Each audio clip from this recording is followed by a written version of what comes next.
جس کی وجہ سے آپ کو آزادی ملے نا آئندہ پھر وہی کر ایسے ہی یاد آئے.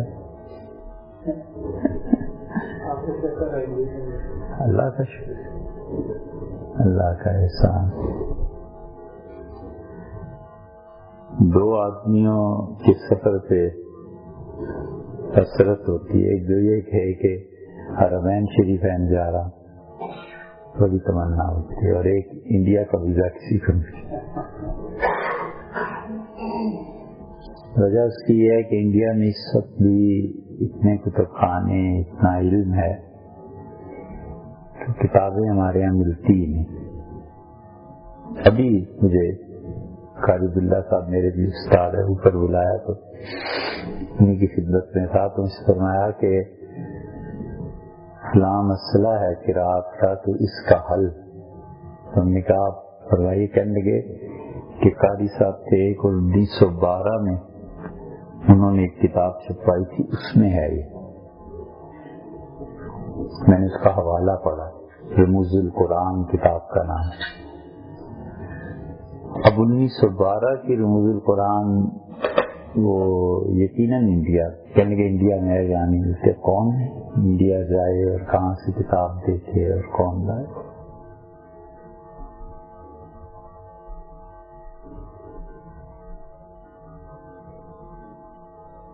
شہاب نامہ لکھا ہے نا کس نے؟ قدرت اللہ شہاب صاحب. اس میں لکھتے ہیں کہ جب نہرو اور ایوب خان کے مذاکرات ہوئے تو انہوں نے، نہرو نے قصہ چھیڑا کہ وہ جو انڈیا آفس لائبریری لندن میں کتابیں ہیں اس کی تقسیم کا کیا ہوگا. تو ہمارے صدر صاحب نے بڑی خوبصورتی سے بات کو ٹال دیا. تو جب وقفہ ہوا تو مجھ سے پوچھنے لگے کہ کیا قصہ ہے. پھر میں نے بتایا کہ بہت بڑا کتب خانہ وہاں بھی ہے اور اس کا بھی کچھ تذکیہ ہونا چاہیے.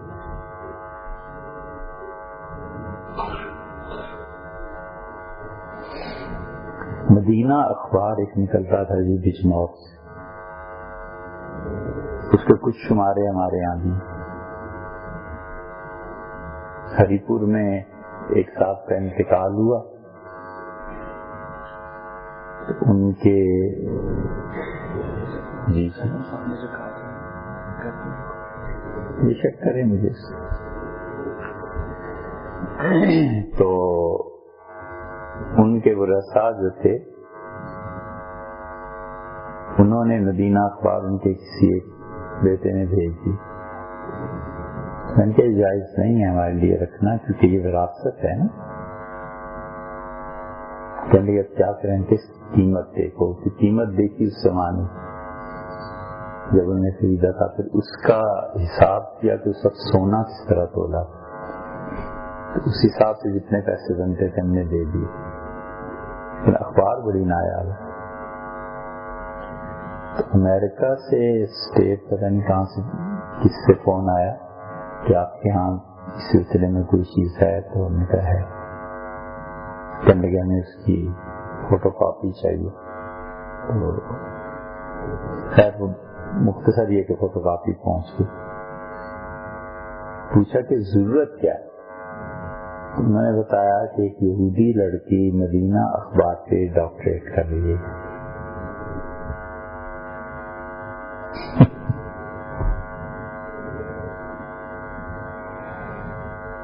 پھر اس نے بتایا کہ ڈاکٹریٹ میں کیا کیا ان کے پیش نظر ہے، کس کس طرح انہوں نے اخبار کو ڈھونڈا ہے، بجنور میں کیسے انہیں اخبار ملا یہ وہ. تو اب وہ ایسی چیزیں ہیں کہ انڈیا کا ویزا کسی طرح ملے، ہم کہتے ہیں یار چلو کچھ چیزیں ہی مل لیں.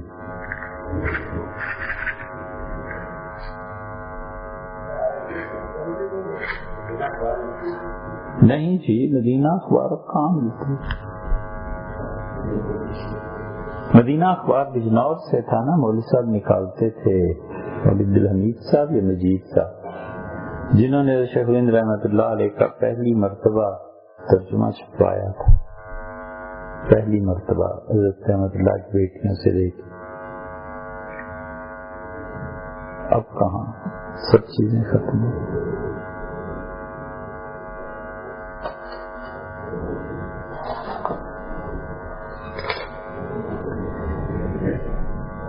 واحد اخبار ایک نکلتا تھا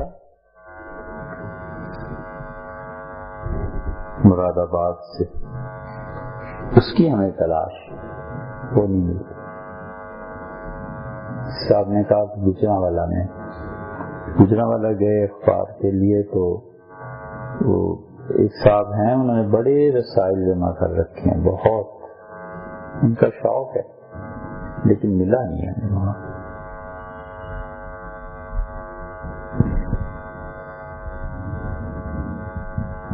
دلی میں ایک مرتبہ، اس مرتبہ ہم وہاں گئے جہاں وہاں عبدالحق صاحب بابا اردو رحمت اللہ علیہ رہتے تھے، بڑی نایاب کتابیں، انہوں نے اپنا سب کچھ اردو زبان کے لیے لٹا دیا۔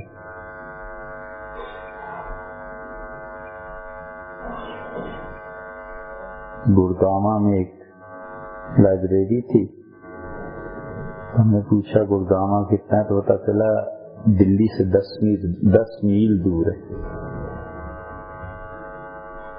ہمارا خیال تھا کئی، پتا چلا پہلے تھا 25-30 میل دور، آج سے 50 سال پہلے۔ اب وہ دلی اتنی بڑی ہو گئی، جیسے روات اب دیکھتے ہی دیکھتے حصہ بن گیا اسلام آباد۔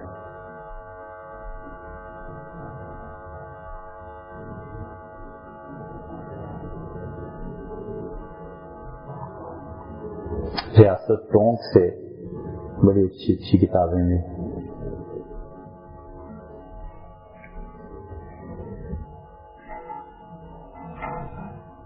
راجستھان اور پھر جے پور گئے، تھوڑا سا تھا اجمیر وہاں سے، لیکن وہ مشکل یہ ہو گئی کہ حکومت نے گارڈ اور یہ چیزیں ساری، تو اب جا نہیں سکتے تھے۔ پہلے ہم بہانہ کیا ایسے کرتے تھے کہ جیسے اس مرتبہ بھی کیا، صبح دلی سے چلے تو ہم نے کبھی راجستھان ٹھہر کے چائے پینی ہے 4 گھنٹے بعد 3 گھنٹے بعد، تو راجستھان اترے، چائے پی، شہر ذرا سا دیکھا، پھر آگے چل پڑے۔ رامپور میں رضا لائبریری ہے، ایسی ایسی علمی چیزیں پڑھی ہیں۔ اب اس رضا لائبریری کو جانچنے والا کوئی،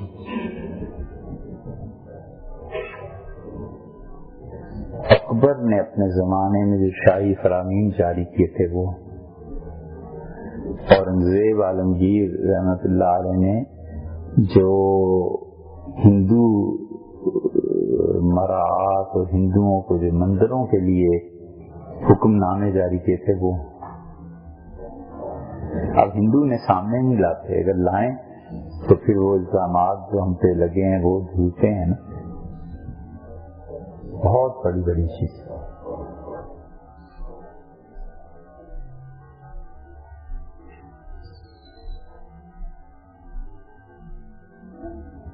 ہم یہ نہیں کہتے کہ مغل کوئی بالکل پاک دھلے ہوئے تھے، لیکن مسلمانوں نے جو کام کیا ہے کم سے کم وہ سامنے تو آئے نا کہ مسلمانوں نے یہ کام بھی کیے ہیں، ایسے ہی نہیں اتنے 100 سال مجموعی اعتبار سے تقریباً 1000 سال بنتے ہیں، 900 سے کچھ اوپر ہی سال بنتے ہیں، تو آخر یہ کرتے کیا ہے؟ رضیہ سلطانہ کی قبر تھی، تغلق کے زمانے کی دلی۔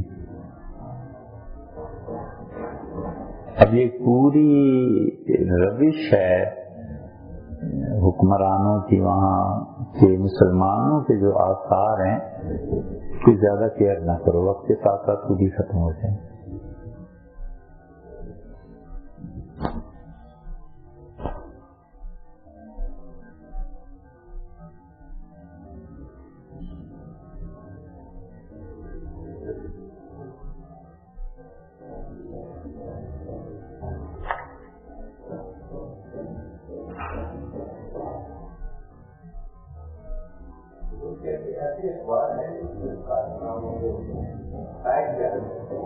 جو حقائق بیان کریں ہمارے علم میں،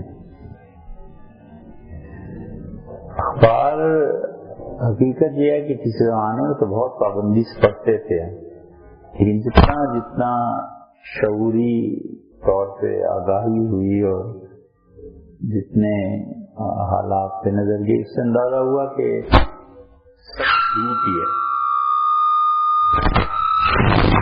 میڈیا میں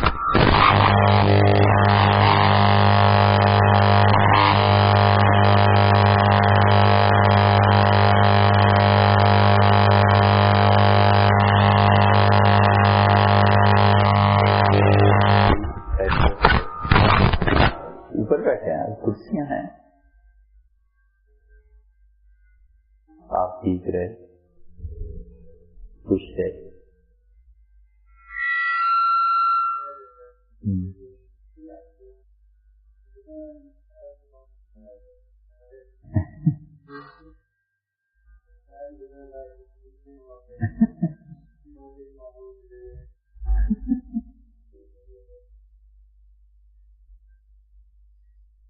آخر پہ مجھے چھوڑ کے جانے کے لیے جھولے ہی سے ہی آؤ۔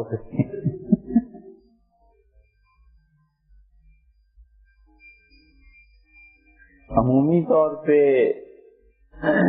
پریس میں جھوٹ آ گیا تو ہر روز دوسرے تیسرے دن آپ غور کریں تو ایسے ایسے جھوٹ سامنے آتے ہیں کہ پھر پریشانی ہو۔ حضور صلی اللہ علیہ وسلم نے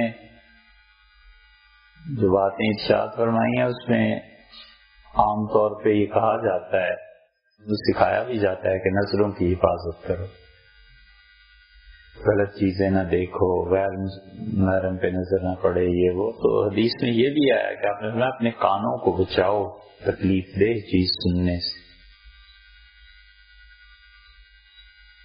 جب پتا ہو کہ ایک آدمی سے بات جا کے کریں گے تو جھوٹ ہی بولے گا، یہ مسئلہ چھڑیں گے تو گالیاں ہی سننی ہے، تو ضرورت کیا اپنے کانوں کو غلط بات سنانے۔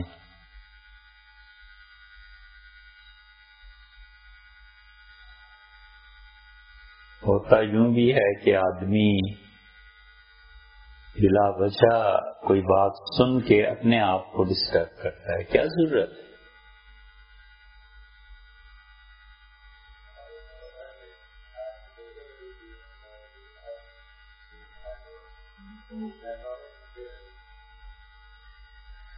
انہیں جینے ہی کوئی نہیں دے گا، چلنے ہی کوئی نہیں دے گا، نہ انہیں کوئی پوچھتا ہے۔ جی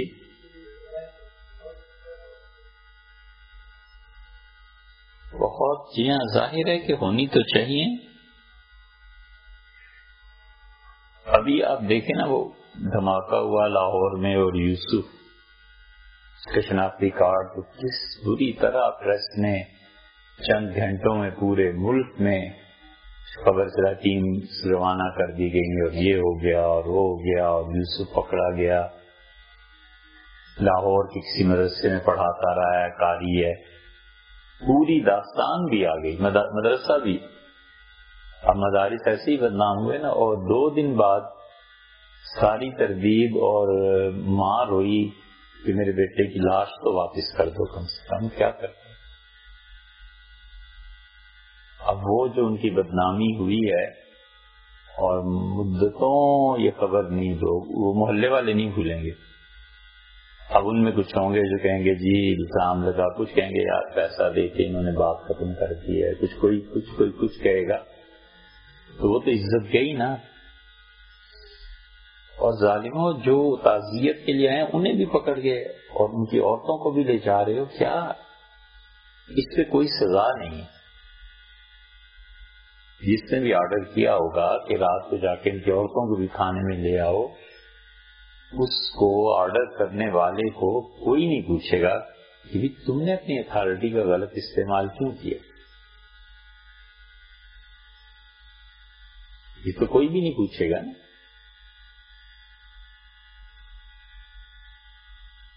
100% وہ آدمی مطلب بے عیب نکلا اس اعتبار سے، اس کا کوئی حصہ ہی نہیں، وہ تو گیا تھا سیر کرنے، بیچارہ شہید ہو گیا، اچانک موت آ گئی۔ اس میڈیا کا حال ہے، اور ہر ہفتے ہر دوسرے دن کوئی نہ کوئی خبر، کوئی اچھالیں گے اتنا، اور اندر کے صفحے پہ چھوٹی سی تردید آ جائے گی کہ وہ خبر غلط ہے۔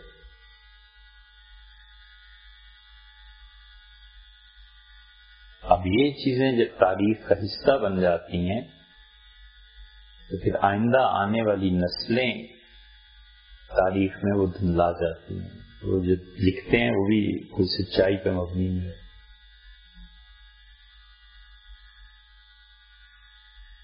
زرداری صاحب کے فرانس میں، لندن میں محل تھا نہیں تھا، فرانس میں کیا تھا کیا نہیں تھا، سارا دور گزرا ہے گیلانی صاحب کا، آپ دیکھ لیں پھر ثابت ہی نہیں ہوا، اور جو ہی وہ گئے پھر ثابت بھی ہو گیا۔ کیا ہے جھوٹ کے ہی، جو آدمی سچ کہے گا اس کو رکھیں گے نہیں۔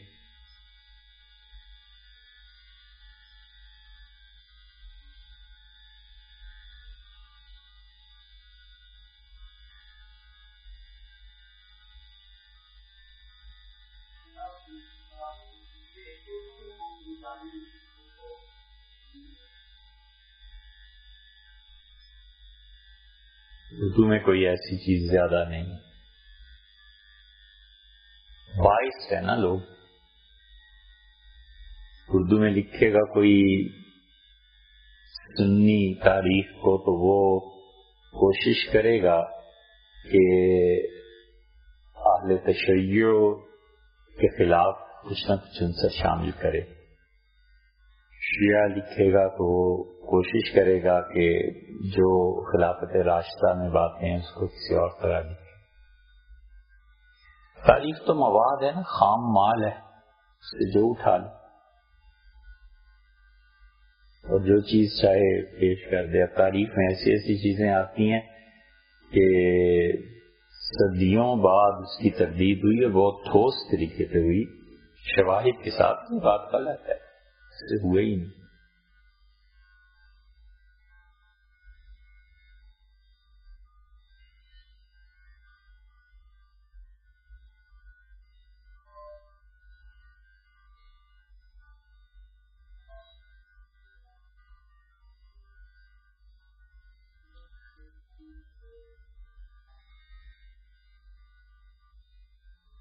امت جسے قبول کر لے وہ حدیث بن جاتی ہے۔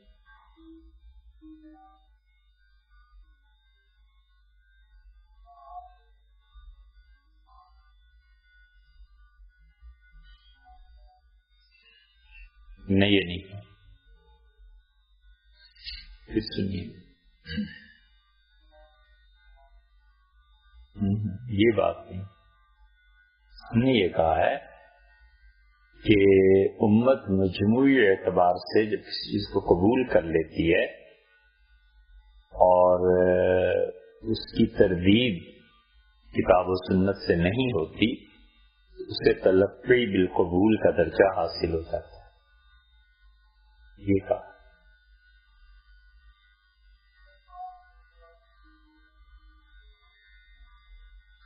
امت کا اجماع جو ہے وہ حجت تو ہے،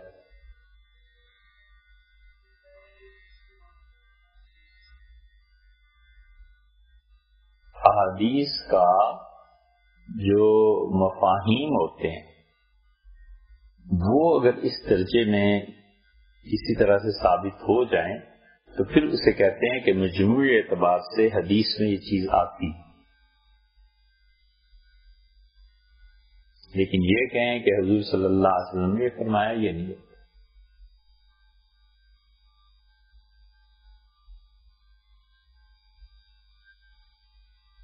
آپ جو فرما رہے تھے نا کہ ہونا چاہیے، تو ہونی تو بہت چیزیں چاہیے،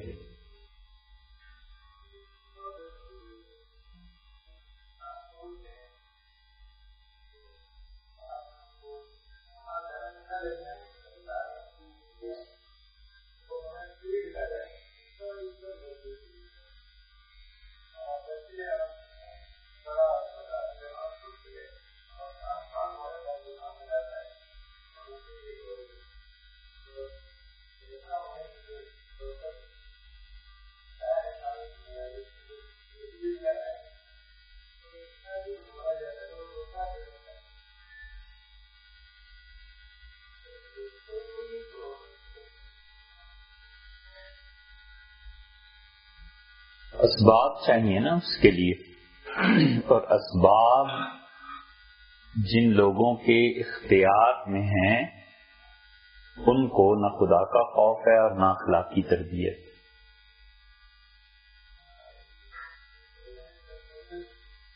تو جو دے بھی لیں تو اسباب نہیں ہے۔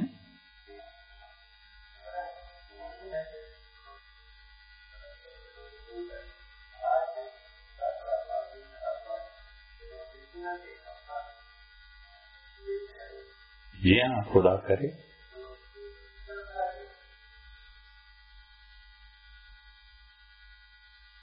پچھلے کوئی 35 برس سے تو ہم دیکھ رہے ہیں خود، 80 سے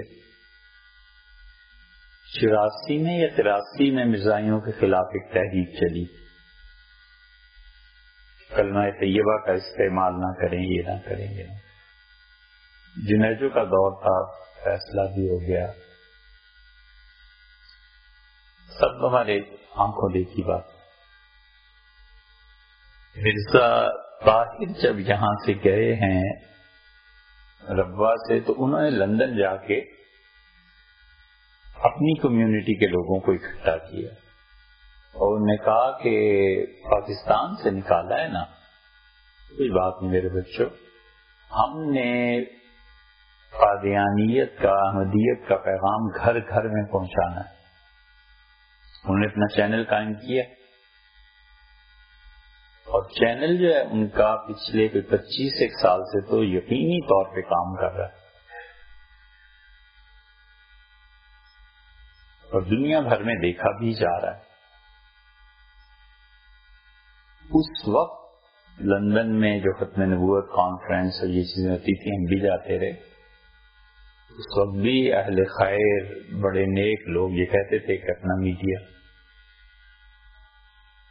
سوال یہ کہ قائم کیوں نہیں کیا؟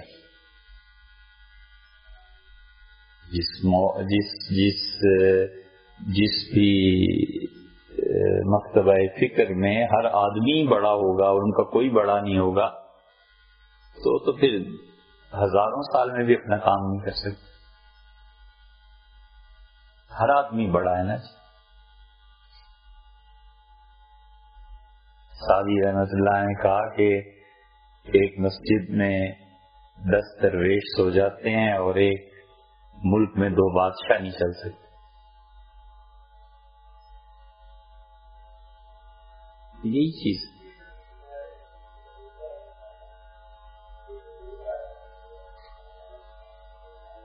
جی ہاں، ہم ایسے چینل کامیاب ہوں گے پہلے تو جو ہماری فرقہ واریت کی نمائندگی کریں، پھر ہم اس سے اٹھیں گے، پھر کوئی 50-100 سال لگیں گے، پھر جا کر کہیں ہم سچائی تک پہنچیں۔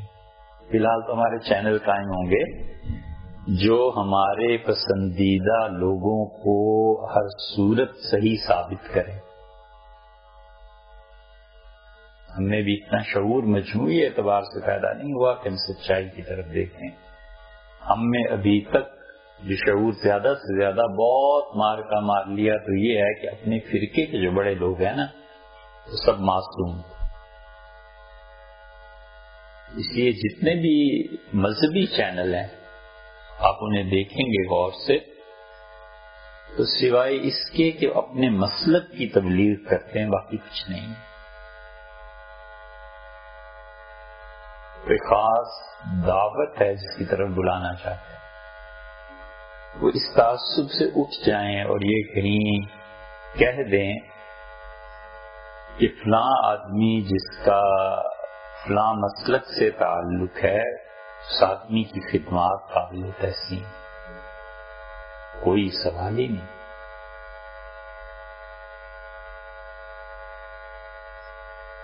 اس لیے آدمی خوش فہمی کی دنیا میں رہنے سے زیادہ بہتر ہے حقائق کی دنیا میں۔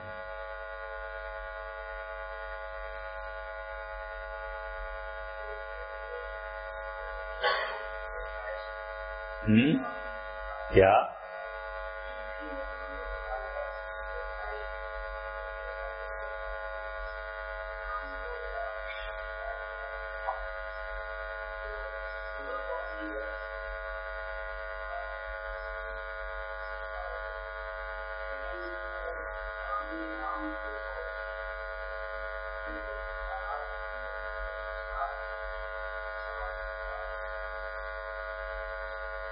نہ رکھیں اسلامی نام کا کیا ہے؟ اگر آپ نے سچائی اور حقائق تک پہنچنا ہے نا، تو دنیا میں اسلام کے علاوہ بھی بہت سے حقائق ہیں جن کو کسی بھی مذہب کے ساتھ منسلک نہیں کیا جا سکتا۔ مثلاً حقائق کی دنیا میں سے ایک یہ ہے کہ ٹائم کہیں پہنچ کے صفر ہو جاتا ہے۔ اب اس کا اسلام سے کیا تعلق ہے؟ حقائق کی دنیا میں جا کر کہیں اسپیس بالکل زیرو ہو جاتی ہے، اس کا کسی بھی مذہب سے کیا تعلق؟ یہ جتنی سائنس ہے، اس ساری سائنس نے کلیسا اور پادری اور گرجوں کی کوکھ سے جنم لیا۔ یہ سب کلیسا کے مظالم، یہ سب کلیسا کے مظالم۔ پروٹیسٹنٹ جس چیز کو صحیح کہتے تھے، کیتھولک کہتے تھے بالکل حرام ہے، مار دو، اور کیتھولک جس چیز کو صحیح کہتے تھے، پروٹیسٹنٹ کہتے تھے مار دو، یہ سب غلط۔ اس لیے کہ اپنے مذہبی تعصبات میں تھے نا، کسی بھی چیز کا تعصب حقیقت تک پہنچنے نہیں دیتے۔ تعصب بہت بڑی رکاوٹ ہے سچائی تک پہنچنے میں۔ اے بھئی، اس سے کیا مصیبت آخر تمہیں کیا ہے کہ ایک آدمی نے نظریہ پیش کیا کہ زمین سورج کے گرد گھومتی ہے۔ اب کلیسا والوں نے کہا یہ جائز ہی نہیں ہے۔ کیوں بھئی؟ دلیل کیا؟ وہ دلیل تو دے رہا ہے دلائل کی بنیاد پہ۔ یہاں دلیل یہ دی جا رہی ہے کہ یہاں پہ سیدنا مسیح علیہ السلام آئے تھے، اس لیے زمین کو کائنات میں مرکزی حیثیت حاصل ہے، یہ کہیں نہیں جاتی، سورج اس کے گرد گھومتا ہے۔ اسے سزا ہوئی یہ کہنے سے۔ کوئی سائنٹسٹ ایسا نہیں، آپ پڑھیں گے 95% سے زیادہ سائنٹسٹ ایسے ملیں گے جنہیں مارا گیا، قتل کیا گیا، جیل میں ڈال دی۔ کیوں؟ مذہب کے مذہب، یا تمہارے مذہب کے خلاف۔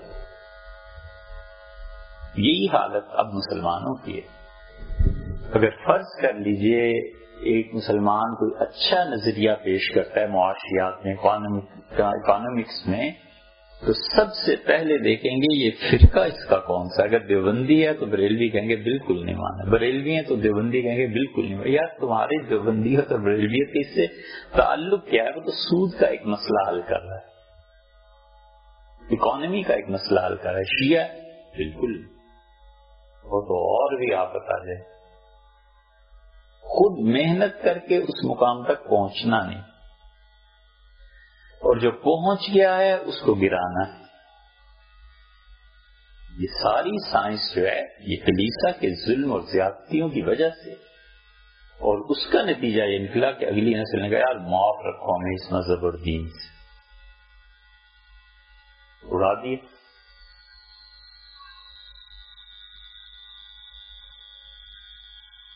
ایک تعلیمی ادارے کے لوگ آئے اور انہوں نے ہم سے کہا کہ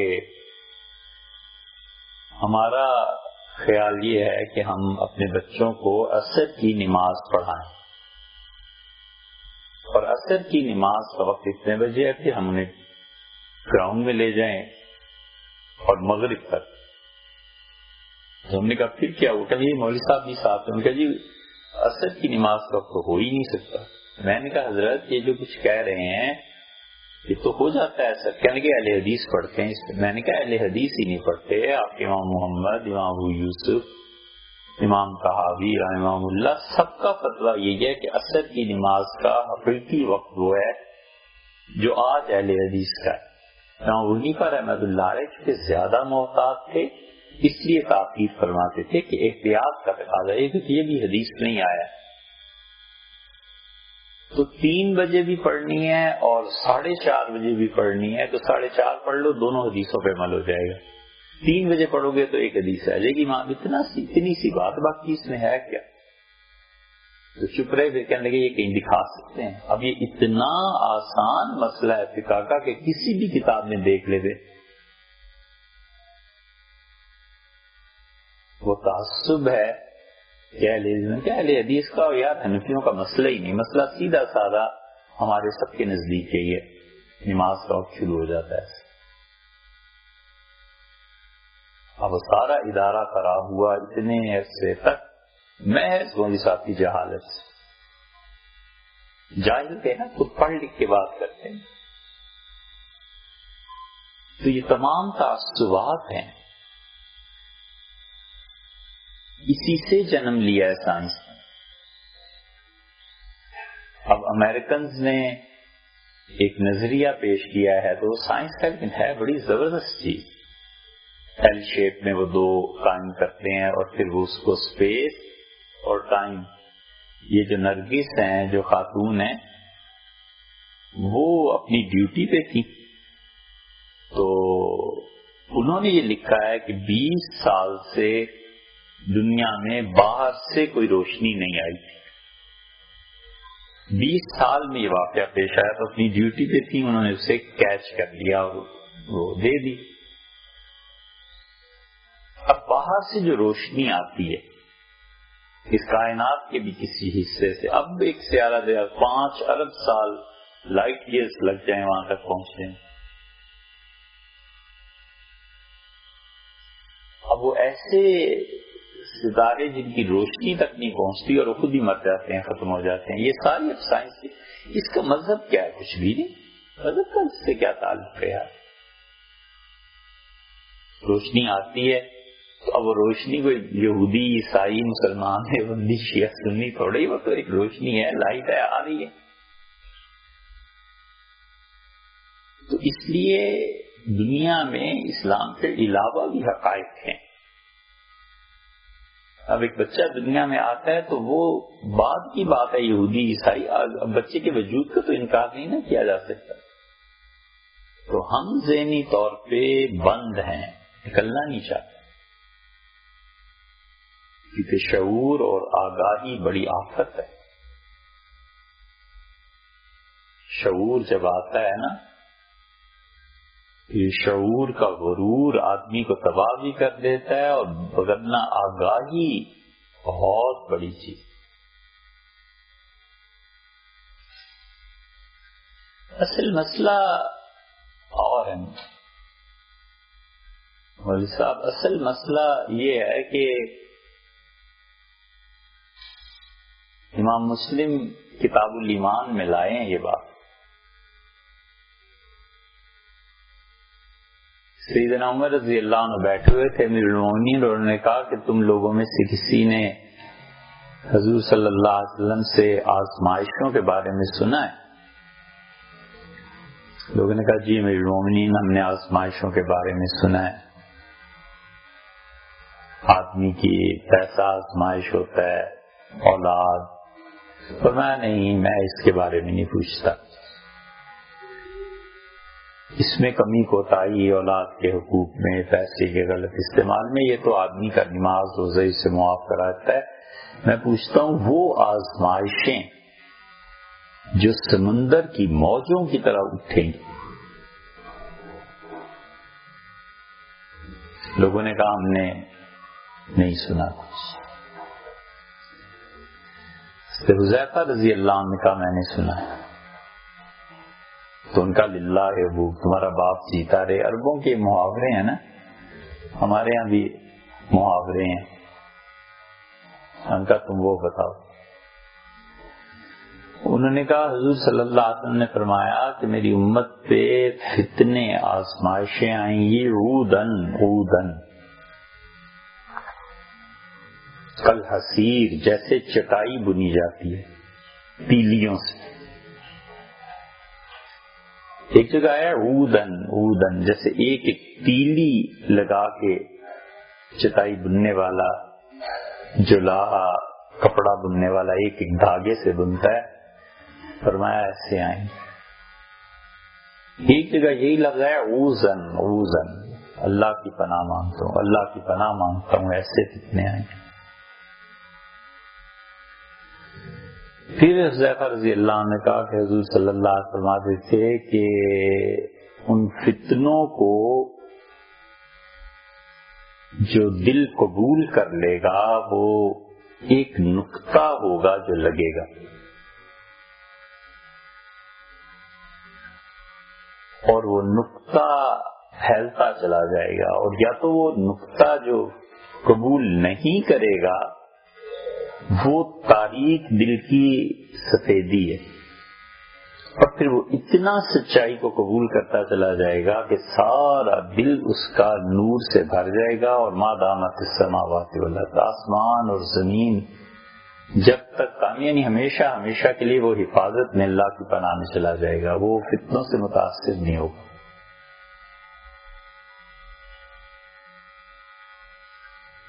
اور ایک دل وہ ہوگا جو ہوگا تو اچھا، لیکن اس ایک نقطے سیاہ نقطے کو قبول کر لے گا، اور وہ سیاہ نقطہ جو قبول کرے گا تو ہوتے ہوتے وہ تم دیکھو گے کہ نیکی کو کہے گا نہیں اور برائی پہ برا نہیں مانے گا، گناہ کو معمولی سمجھے گا، نیکی کو کرے گا نہیں، اور اس کا دل ایسا ہو جائے گا جیسے بے پیندے کا لوٹا ہوتا ہے۔ لوٹے کا پیندہ ہو تو لوٹا ٹھہر جاتا ہے، نہ پیندہ ہی نہ ہو تو لڑکتا رہتا ہے، جہاں جی چاہے چلا گیا، جدھر لڑک گیا۔ فرمایا ایسے لوگ آ جائیں گے، اور یہ لوگ جب طاقت اور اقتدار میں آئیں گے تو تباہی پھیل جائے گی۔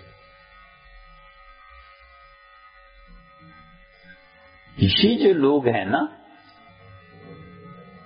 حقیقت میں جو اس سیاہی کو دل قبول کر لیتے ہیں اور بے پیندے کے لوٹے بن جاتے ہیں، یہ وہ لوگ ہیں جو ریئیکشنری ہیں۔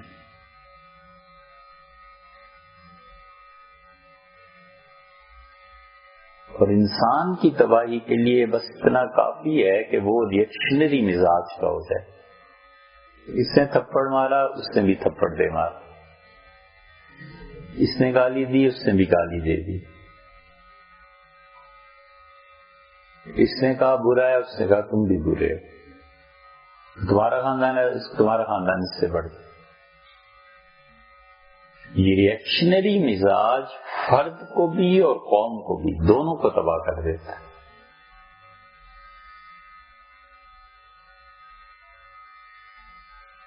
جتنے لوگ بھی ریئیکشنری مزاج کے ہوتے ہیں نا، ہم نے تو نہ تاریخ میں پڑھا نہ کبھی دیکھا کہ وہ بھی کبھی کامیاب ہوئے۔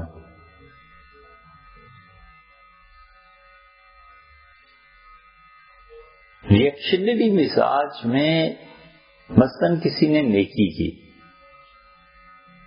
تو نیکی کے عوض میں شکریہ ادا کرنا یہ ایک وقتی چیز ہے، ہونا چاہیے، بشریت کا تقاضا ہے، آدمی خوش ہوتا ہے کہ یار میرے ساتھ بڑا احسان کیا۔ اب جو پرسنالٹی ہوتی ہے نا، وہ اس احسان کے بعد سوچتی ہے کہ شکریہ تو میں نے ادا کر دیا لیکن یہ نیکی اس نے کی کیوں ہے۔ ایک نقطہ نگاہ سامنے آتا ہے کہ یار یہ آدمی بڑا مخلص ہے، سوائے اللہ کے میرے ساتھ سے کو کیا کر سکتا، اس کو مجھ سے لینا نہیں دینا نہیں، ایک پائی کا کوئی نفع نہیں نقصان نہیں، اس کے باوجود میری رات کو آس سنی ہے، محلے سے اٹھایا ہے، اسپتال لے کے آیا، لے آیا ہے واپس۔ اس شخص کو ہے کیا؟ تسلیم کرتا ہے کہ واقعی بڑا اچھا بندہ ہے، مجھے نہیں سمجھ آئی یہ نیکی کیوں کی، لیکن اس کی سرشت میں نیکی ہے۔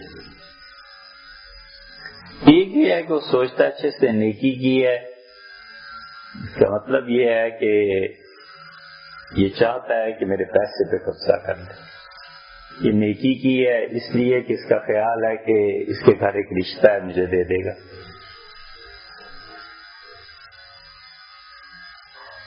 ریئیکشنری مزاج وہ ایک واقعے کو فوری طور پہ ریئیکشن کر کے ختم۔ صحیح مزاج جو اسلام دیتا ہے وہ سوچتا ہے اس کو، اسے تھپڑ مارا ہے، وقتی طور پہ جھگڑا ہو گیا ہے، بعد میں وہ سوچتا ہے کہ آخر مسئلہ اس کا کیا ہے، مسئلہ سوچتا ہے پھر کہتا ہے اچھا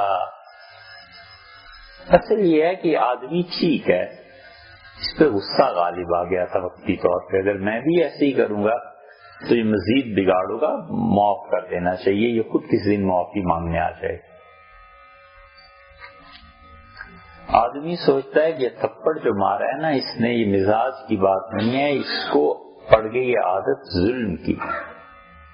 اب یہ جو آدمی ہے نا، یہ ہے یورپ اور امریکہ کی آج کل سوچ۔ وہ کہتا ہے ایک تھپڑ مار لیا ہے نا، کوئی بات نہیں، چپ کر جاؤ، اس کا بدلہ یہ ہے کہ اس کا ہاتھ ہی کاٹ دو۔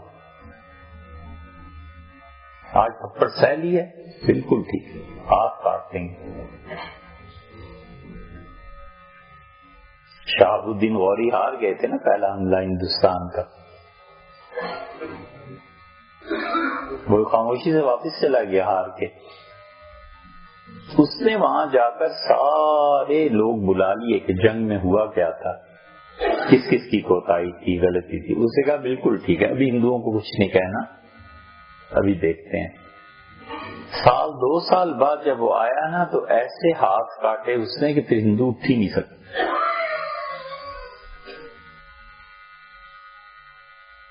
ایسے ہی کرتا ہے یورپ امریکہ۔ وہ کہتے ہیں کر لی ہے، دھمکی دی تھی نا یہی مسلمانوں نے 1974-75، تو خیر جلدی کا دور تھا ہمارے، لیکن 77 میں تو وہ اچھلے ہوئے تھے مسلمان، تیل تیل تیل تیل، ہم تیل بند کر دیں گے تمہارا، ہم یہ کر دیں گے۔ شاہ فیصل سے ملنے آئے تھے ہنری کسنجر، کسنجر کو پڑھے نا تو پھر اس نے پوچھا، لکھتا ہے خود بھی، اب یہ ہے نا مصیبت پڑے کون۔ کسنجر کہتا ہے کہ ابھی بھی یہودی وہ زندہ ہے، نوبل پرائز ونر ہے۔ کون سی؟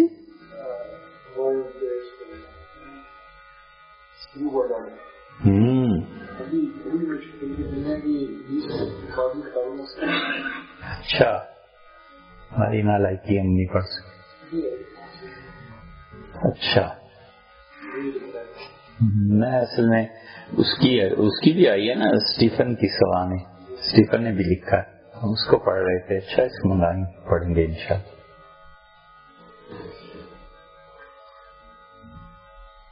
اس نے کسنجر نے کہا کہ میں نے فیصل سے کہا جا کے اسرائیل کے مسئلے پہ بات کرنے کا، تو اس نے فیصل نے مختلف جوابات میں سے ایک یہ بھی دیا کہ ہم تیل کی سپلائی بند کر دیں گے۔ میں نے کہا تیل کی سپلائی بند کر دیں گے اس کا نقصان ہو جائے گا۔ اس نے کہا کیا ہو سکتا ہے؟ میں نے کہا یہ بھی ہو سکتا ہے کہ یورپین اقوام آپ کے ہاں آ جائیں۔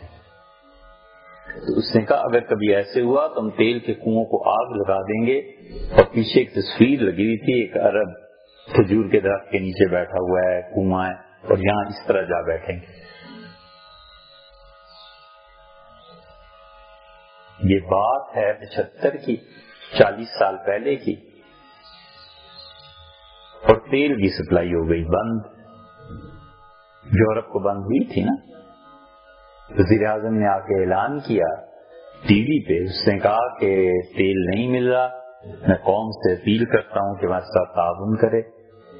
ہم یہ کر رہے ہیں کہ آدھا ڈیوٹی آدھی کر رہے ہیں، ہم یہ کر رہے ہیں کہ آپ گاڑی نہ نکالیں، گورنمنٹ کی گاڑیاں آپ کو پہنچائیں گی، ہم یہ کر رہے ہیں، ہم یہ کر رہے ہیں۔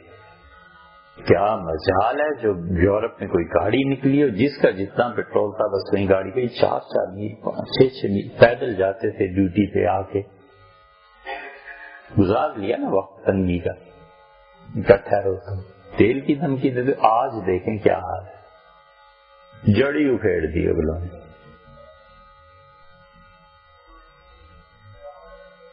یہ ہوتا ہے ریئیکشنری مزاج جن لوگوں کا نا، وہ ہماری طرح دھمکیاں دیتے رہتے ہیں، یہ کر دیں، وہ کہتے ہیں اچھا وقت آ جائے گا، ٹھیک ہے کوئی نہیں، سن لی۔ یہ مزاج ہے۔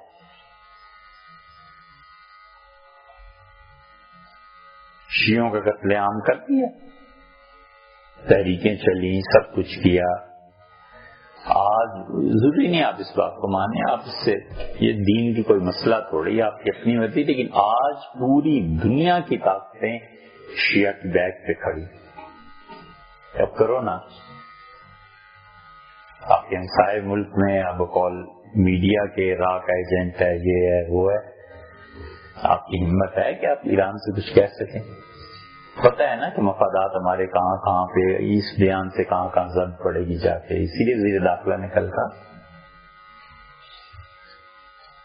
تو شخص، فرد اور قومی اسی طرح ادارے تباہ ہو جاتے ہیں. بڑے دانا، بڑی اللہ نے حکمت کھولی ہوتی ہے، پلاننگ کر لیتے ہیں کہ اچھا تنگی کا وقت ہے، کوئی بات نہیں، اس طرح کر لیتے ہیں، اس طرح کر لیتے ہیں، تاکہ ریئیکشن جو ہے اس کی بجائے علاج کریں جو اصل ہے.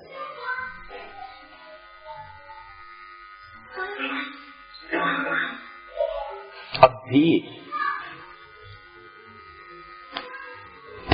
میڈیا ہے، پریس ہے، افراد سے ہی آتے ہیں. آج آپ کو فرض کر لیں فنڈنگ ہو جاتی ہے کہیں سے، ایک آدمی 50 کروڑ لا کے رکھ دیتا ہے کہ جی ٹی وی اسٹیشن خریدو، چلو آگے چلو کام کرو. اینالسٹ کہاں سے آئیں گے؟ سچائی کو پرکھنے کے لیے خود جتنا سچا ہونا ضروری ہے نا، وہ سچائی کہاں سے آئی؟ علم کی گہرائی کے ساتھ تجزیے کرنا ہی کہاں سے آئے؟ فرض کر لیجئے آپ اس چینل پہ ایک پروگرام چلاتے ہیں کہ ڈویژن کیسے، پاکستان کیسے بنا. آپ کے ملک میں کتنے لوگ ہیں جو یہ کہنے کی ہمت کر سکیں کہ فلاں موقع پہ ہندوؤں کا موقف درست تھا؟ کبھی تو وہی ہوگا نا. فرض کر لو ایک لمحے کے لیے کبھی ہوا ہوگا کسی مسئلے میں، ہم سے خطا ہو گئی ہوگی. مولانا آزاد نے بڑے صاف لفظوں میں لکھا، یہ سچائی ہے نا، اور لکھا کہ پاکستان بنا نہرو کی حماقتوں سے. اگر یہ جذباتی لیڈر نہ ہوتا اور میری صحت خراب نہ ہوتی. 44 میں کہ 42 میں مولانا آزاد کانگریس کی صدارت سے ہٹ گئے تھے نا، نہرو آ گیا تو انہوں نے اس پیریڈ کا لکھا کہ اگر میں ہوتا تو تقسیم کی یہ نوبت نہ آنے دیتا. یہ نہرو کے کارنامے. یہ سچائی جو ہے نا نہیں برداشت کرتا.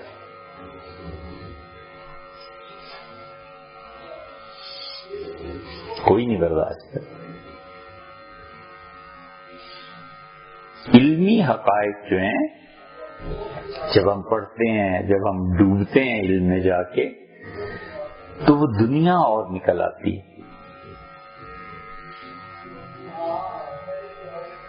اس جمعے کو جو سوال جواب ہوئے اس میں ایک خاتون کا خط آیا تھا. اس نے صاف لکھا کہ معاذ اللہ مجھے حضور صلی اللہ علیہ وسلم کی زندگی میں یہ اعتراضات ہیں. ایک یہ تھا کہ ہم انہیں کہتے کہ بالکل تم کافر ہو، حضور صلی اللہ علیہ وسلم سے اعتراض کرنا کفر ہے. ایک یہ ہے کہ اس نے کہا کہ حضور صلی اللہ علیہ وسلم کا اور اسما کا کیا معاملہ تھا. ہم نے اسے جواب دے دیا یہ معاملہ تھا.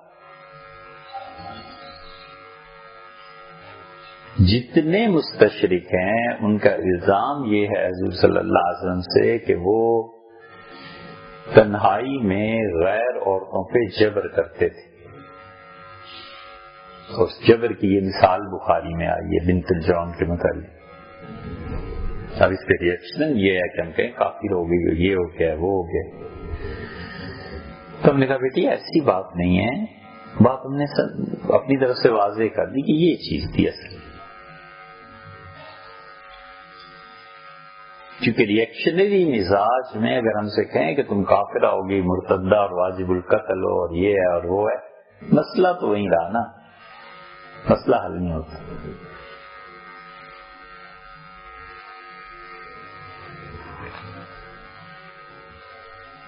یہ ریئیکشنری مزاج کے جو لوگ ہوتے ہیں نا، ان کا اصل علاج پھر زمانہ خود کرتا ہے. وہ ایسا باندھ کے مارتا ہے کہ اگر کسی شخص کی ریئیکشنری مزاج کی سزا دیکھنی ہو تو 50-60 سال کا عرصہ چاہیے ہوتا ہے. جوانی میں جو چھینٹ نہیں پڑنے دیتا تھا نا، وہ جب نشہ اترتا ہے تو زمانہ اس کے پاؤں پہ لا کے ڈال دیتا ہے، قدموں میں پاؤں پکڑ کے وہی چیزیں مانگتا ہے جو جوانی میں چھینٹ نہیں پڑنے دیتا. کئی جگہ ہم اسے دیکھتے ہیں اور اللہ کی پناہ مانگتے ہیں، خدایا تیری پناہ.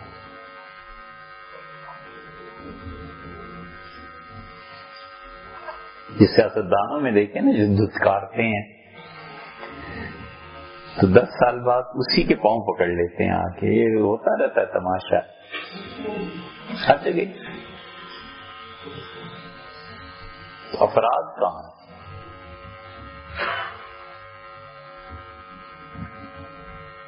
خلافت کے جتنے یہ مدعی ہیں نا، بہت سے ہم سے بھی ملتے ہی ہیں معاشرے میں. میں کہتا ہوں یار چلو اللہ فرض کر لو خلافت دے ہی دے، فرض کر لو آپ کو 2004-05 میں لندن سے لڑکے آئے تو ہاسپٹل تھا اس زمانے میں، ہم وہاں تھے. رات کھانے پہ جب ملاقات ہوئی تو انہوں نے خلافت کے نظریے پہ بات کی، بحث کی.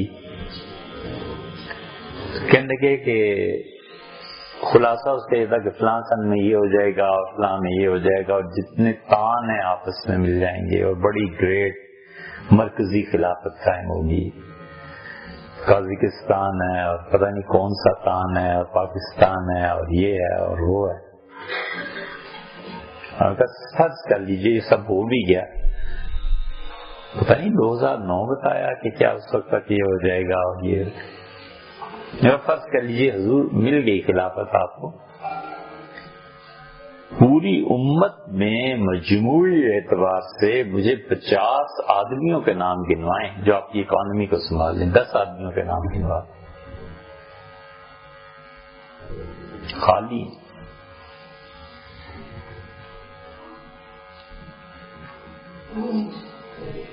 دس سلیبس مجھے لا دیں تعلیم کے کہ یہ نظام یہ نظام یہ نظام. سلیبس ہے کس کے پاس؟ اس لیے بھیا دنیا اسباب کے ساتھ چلتی ہے.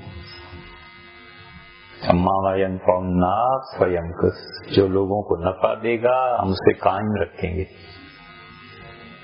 اما زد اور جھاگ جو اٹھتا ہے پانی پہ فیذهب جفا، ہم اسے بیکار کر دیتے ہیں، خشک کر دیتے ہیں، وہ خشک ہو جاتا ہے.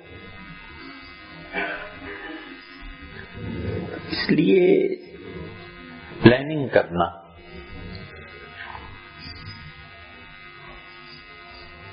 اور پلاننگ کر کے پھر چلنا،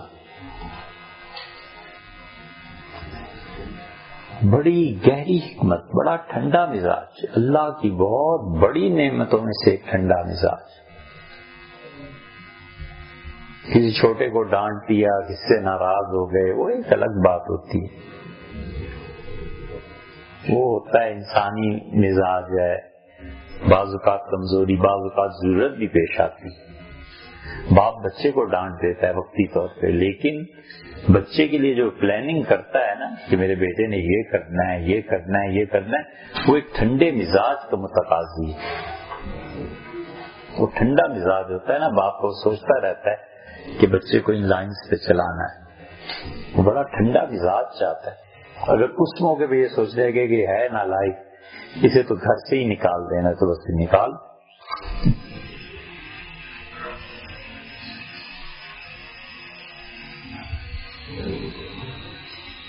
خبر کی تحقیق کے لیے ذرائع چاہیے نا، ذرائع مل جائیں.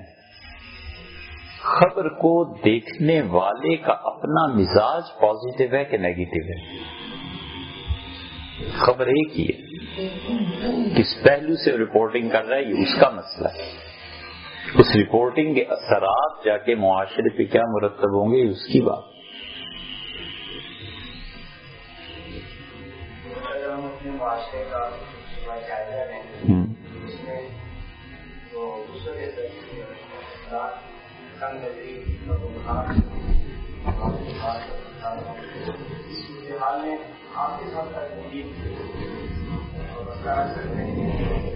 حقائق کی دنیا میں جیے، خود اپنے مزاج کو اچھا کرے، حقائق کی دنیا میں جیے۔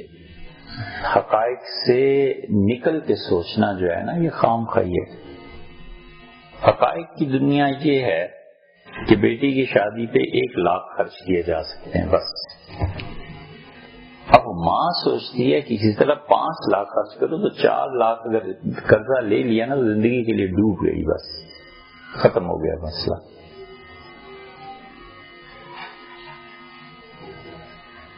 حقائق کی دنیا میں یہ ہے کہ ادارہ قائم کرنا ہے نا، اس کے لیے کوئی صورت نہیں ہے سوائے اس کے کہ قرض لیا جائے۔ اگر وہ عزت نفس قرض لینے پہ رکاوٹ بنتی ہے، ذات نہیں ادارہ، تو اس عزت نفس کو تھوڑی دیر کے لیے تج دینی پڑتی ہے کہ کوئی بات نہیں، دوسرا بھی باشعور ہے، جانتا ہے کہ کیا کام۔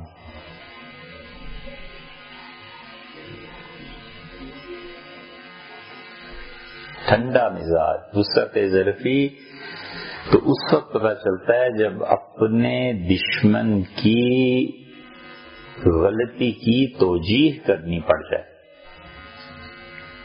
تو پھر پتہ چلتا ہے کتنی وسعت ظرفی۔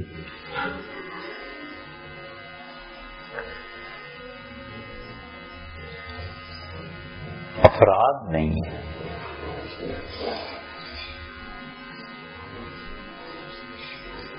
1857 کی جنگ آزادی جو تھی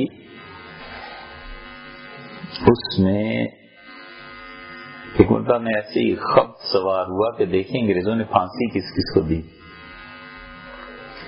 900 سے زیادہ افراد، ابھی تک کبھی موقع ملے تو ان کو لکھیں، نہیں کہ ظاہر موقع ملنا ہی نہیں ہے۔ 900 سے زیادہ افراد ایسے ہیں جو لوگ نہیں جانتے لیکن اس شخص کا کوئی گناہ ہی نہیں تھا اور وہ لیڈرشپ کی کوالٹی رکھتا تھا اور گوروں نے چڑھا دیا۔ مثلا محمد حسین آزاد، یہ اردو کے ارکان خمسہ میں سمجھے جاتے ہیں۔ محمد حسین آزاد نے آب حیات ایک کتاب لکھی اور بہت بہت اچھا لکھا ہے۔ اس کے والد تھے محمد باقر، شیعہ تھے، بڑے ٹاپ کے شیعہ شمار ہوتے تھے دلی میں۔ اپنا انہوں نے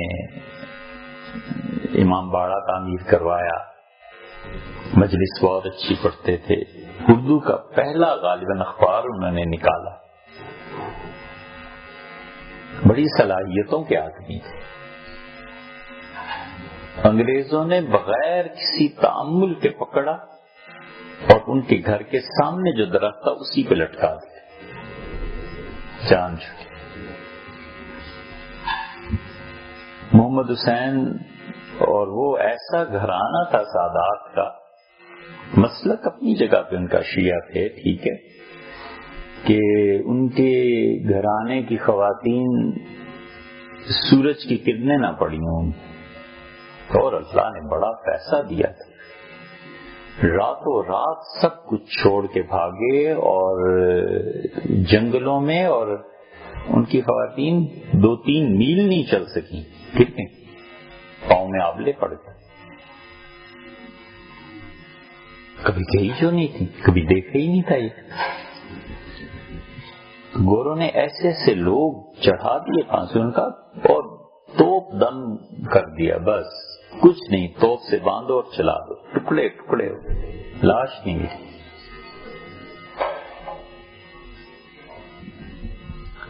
یہ تھے سنجیدہ لوگ، ریئیکشنری مزاج کے نہیں تھے۔ مکہ مکرمہ میں جمع ہوئے، کرنا کیا ہے؟ ان کا آدمی نہیں رہے، سب سے پہلے تو آدمی بناؤ نا، گوروں نے تو سب نسل ہی صاف کر۔ اتنے سمجھدار لوگ تھے کہ پہلی جنگ بلقان جب ہوئی ہے، پہلی جنگ بلقان، علامہ اقبال نے بھی جنگ بلقان پہ نظم لکھی ہے، فاطمہ تو آبروئے امت مرحوم ہے، ذرہ ذرہ تیری مشتے خواب کا معصوم ہے. علامہ نے بڑی اچھی نظم لکھی طرابلس پہ، شبلی نے بھی لکھی. پہلی جنگ بلقان میں مسلمانوں نے کوئی 1.5 کروڑ روپیہ بھیجا ہندوستان سے ترکوں کو جمع کر کے. سونا 5-10 روپے تولا. دوسری خلافت جب ہوئی ہے، خلافت میں مسلمانوں نے انڈیا سے 1 کروڑ جمع کر کے بھیجا ترکوں. 10 روپے تولا بھی سونا ہو تو کروڑ روپیہ آج کل کا کتنا بنتا ہے اندازہ کیجیے، خربوں میں جا پڑتی ہے. جانتے تھے کہ کیا، تو جمع ہوئے اور انہوں نے کہا مارے جاؤ گے، آدمی پیدا کرو. ٹھیک یہی نقطۂ نظر سر سید کا بھی تھا. سر سید نے کہا کہ اگر بچنا ہے نا اس وقت اور بچانا ہے اپنے آپ کو تو آدمی تیار. یہ تو ایک صدی آدمی تیار کرتے رہے، پھر جا کر کہیں پاکستان بنا، پھر جا کر کہیں دیوبند اور یہ ندوۃ العلماء اور بریلی اور یہ مراکز پھر مسلمانوں کے آتا ہے، مگر نہ کہاں تھے. حضرت حاجی امداد اللہ صاحب مہاجر مکی رحمۃ اللہ کسی نے جا کے کہا کہ حضرت دیوبند میں، بڑی خوشی سے اس نے کہا الحمدللہ حضرت دیوبند میں مدرسہ قائم ہو گیا، مولوی قاسم صاحب نے مدرسہ بنایا. تو حضرت ناراض ہوئے، غصہ آیا اور فرمایا جی ہاں مولوی قاسم صاحب نے مدرسہ بنایا دیوبند میں، آپ کو معلوم نہیں ہے کہ کتنی پیشانیاں تہجد میں اللہ کے سامنے رگڑی گئی اور کتنے ہاتھ اٹھائے گئے، تب جا کر یہ ایک مدرسہ وجود میں آیا. عجیب بات ہے، سر سید نے بھی یہی لکھا ہے. کسی نے یونیورسٹی کی اس وقت دارالعلوم کا مبارکباد دیا تو ان کا مبارکباد دیتے ہیں. آپ کو کیا پتا کتنی راتیں بے چینی میں گزری ہیں اور کتنی مرتبہ مانگا گیا ہے، تب جا کر کہیں فضل الہی کا ظہور ہوا.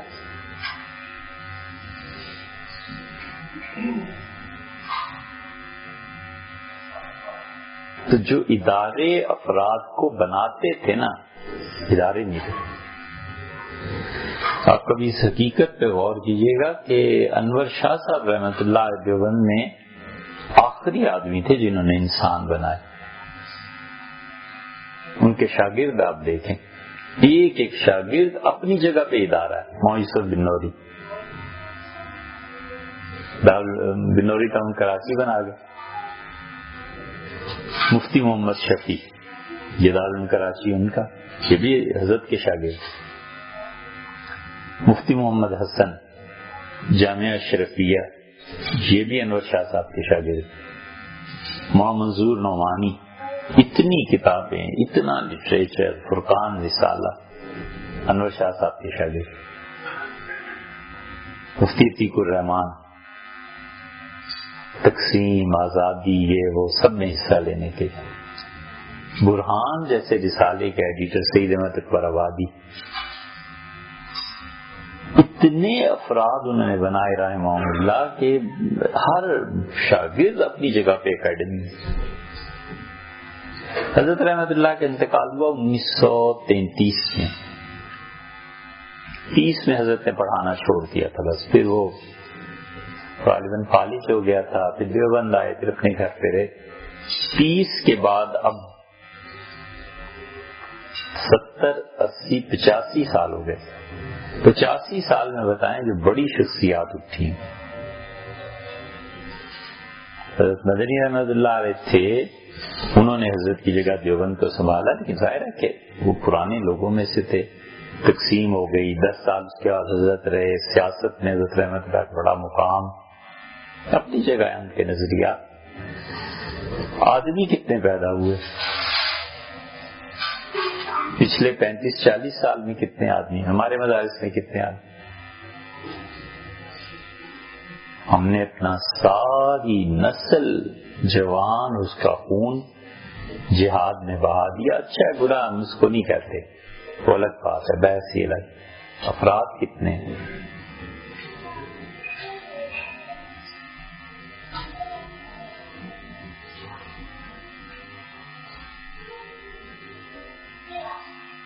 اس لیے بالکل میدان خالی نظر آتا ہے، ہمیں تو خالی نظر آتا ہے. آپ کسی سے کہیے کہ ایک کتاب لکھے اس موضوع پہ کہ وہابیت کی تحریک نے عالم اسلام کو کیا دیا،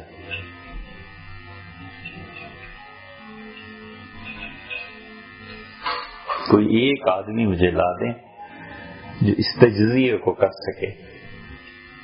18ویں صدی کے آخر سے تحریک اٹھی نا، 19ویں صدی پوری چلی گئی، 20ویں صدی پوری چلی گئی، اب ہم 21ویں صدی میں ہیں نا. پچھلے 200 سال میں اس تحریک نے کیا کیا برگوار دیے. دنیا میں جتنے آپ کو مراکز ملیں گے، طالبان، وہ حضرات یا جو بھی، مجھے اس سے بحث ہی نہیں کہتی، غلط ایسی اپنا اپنا نظریہ ہوگا. ہر ایک کے اینڈ پہ جب آپ جائیں گے تو مدینہ یونیورسٹی کے فاضل ملیں گے، وہابیت کے بڑے قائد ملیں گے. اس تحریک نے دیا کیا دنیا کو؟ محمد بن عبد الوہاب کریں نا تجزیہ، کیوں نہیں کرتے؟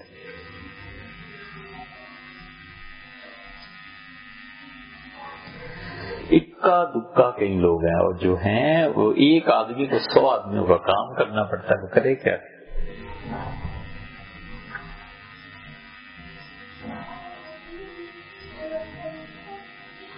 حقیقت کی خوبی یہ بھی ہے کہ آدمی جب اسے تسلیم کر لیتا ہے تو پھر پہلا قدم اس میدان میں رکھتا ہے. خوش فہمی کی دنیا میں جیتا رہے، کون نکالتا ہے؟ ضرور جیو جی.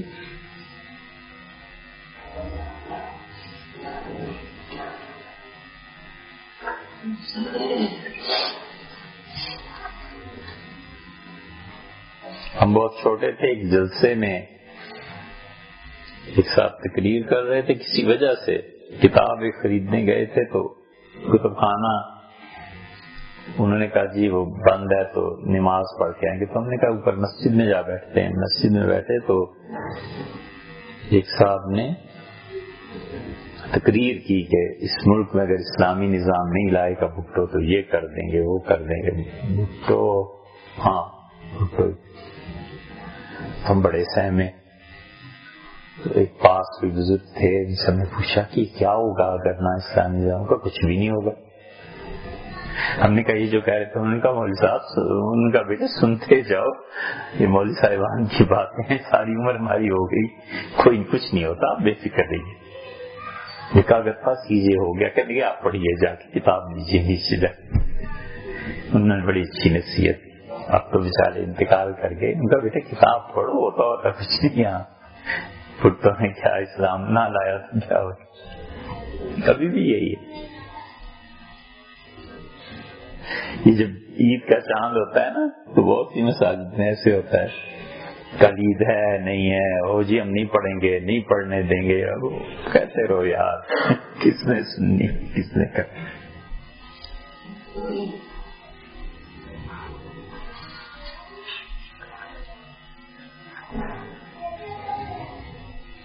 یہ اب بھی پڑھتا ہے. امریکن صدر جو ہے نا، پچھلے ہفتے کسی نے ای میل کی تھی وہ مسئلے میں، تو اس نے مجھے لکھا کہ یہ اب بھی پتہ نہیں کتنے گھنٹے پڑھتا ہے روزانہ. بڑا رش کا ہے یار، پڑھتا ہے.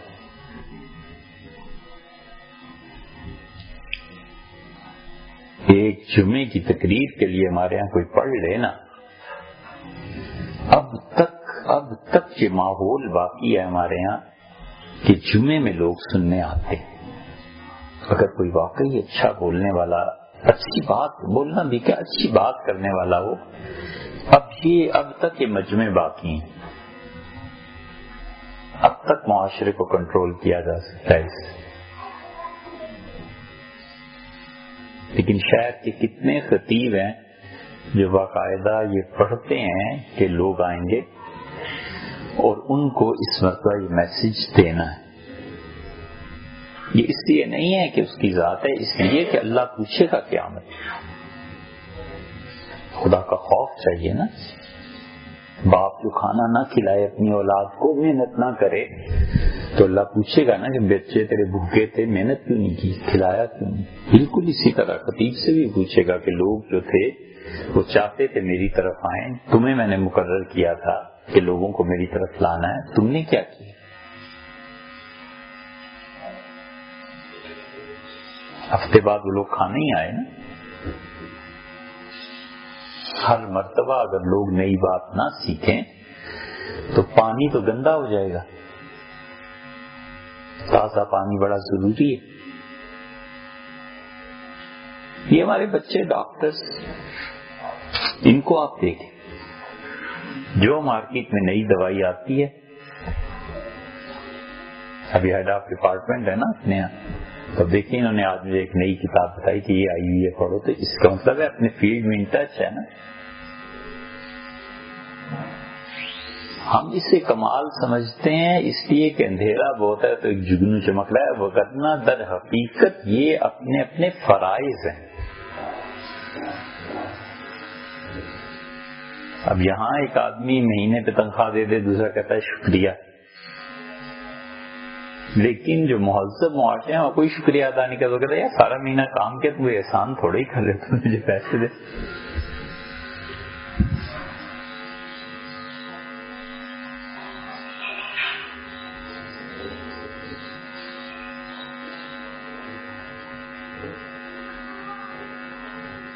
جی یہ بڑا ضروری ہے ہمارے معاشرے میں. پتہ نہیں ہم ضروری سمجھتے ہیں، ہم آپ کی رائے کیا ہو، لیکن وہابیت کے جو اثرات پڑے ہیں نا عالم اسلام، اس کا تجزیہ کرنا چاہیے.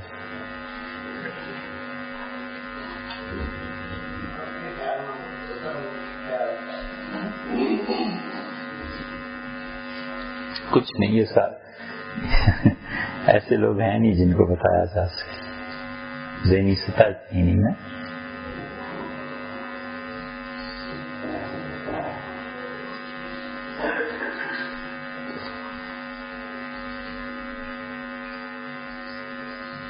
کوئی شخص ایسا نہیں ہے. ایک اور چیز آپ سے عرض کریں،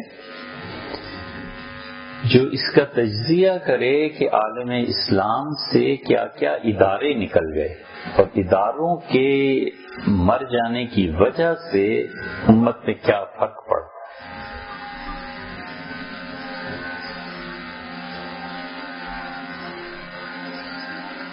پورا ایک ادارہ تھا خلافت،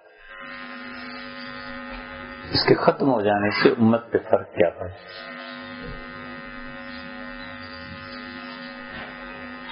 پورا ایک ادارہ تھا خانقاہیں،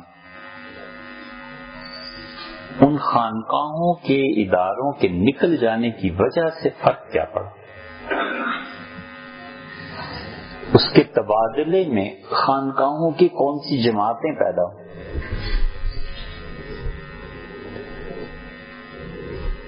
ان جماعتوں نے کیا کردار ادا کیا. کوئی تجزیہ نہیں ہے ہمارے پاس. ہمارے اگلی نسل میں کوئی بچہ پڑھنا چاہے تو اس کو بنیادی طور پر یہی تصور ملے گا کہ خانقاہیں جو ہیں وہ نہیں ہونی چاہیے، یہ ایسی بدعتی ہوتے ہیں، پیری مریدی ہم نہیں مانتے. میں نے کئی ایک سے پوچھا جو کہتے ہیں ہم نہیں مانتے پیر مرید. میں نے کہا ہوتا کیا یار پیر مرید جو نہیں مانتے، مطلب کیا ہوتا کیا اگر اسے آپ نہیں مانتے. کوئی صحیح جواب نہیں ملا، بس ایسی سنی سنائی رٹی ہوئی بات. ہم نے کہا آپ نے کسی سے پڑھا ہوگا، کہنے کہ ہاں جی اسکول پڑھا ہے، کالج پڑھا. ہم نے کہا اگر کوئی کل کہے کہ میں فزکس کے ٹیچر کو نہیں مانتا، اس کا کیا مطلب ہوا؟ اس کے اس کہنے سے دنیا میں فرق آ کر کیا پڑ جائے.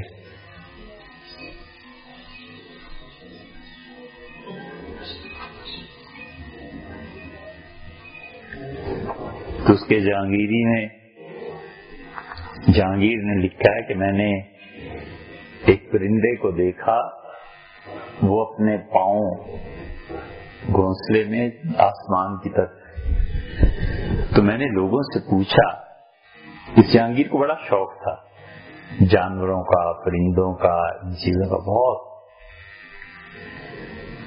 اب یورپ میں ہوتا تو وہ کہتے کہ جی یہ بڑا کیا تھا، باٹنی سے، کس سے، اس شعبے کے جو بھی نام ہوگا، زوالوجی سے بڑا تعلق تھا جی اس بادشاہ کو. تو اس نے، اب چونکہ ہمارے یہاں تھا نا، اس لیے ہمارے یہاں سوائے اس کی کہ وہ ایک شرابی تھا اور کچھ مشہور نہ ہوا، یا نور جہان کا شوہر اس نے قتل کرا دیا تھا. باقی اس میں اچھائیاں کیا تھی وہ تو سوچی نہیں کبھی. تو اس کے جہانگیری پڑھی ہو تو تب نا. سر سید نے یعنی دیکھیں اپنی ساری ڈیوٹیز کے باوجود تو اس کے جہانگیری کا مختلف نسخوں سے تقابل کر کے اصل تزک لکھی. بڑا کام کیا ایڈٹ کی.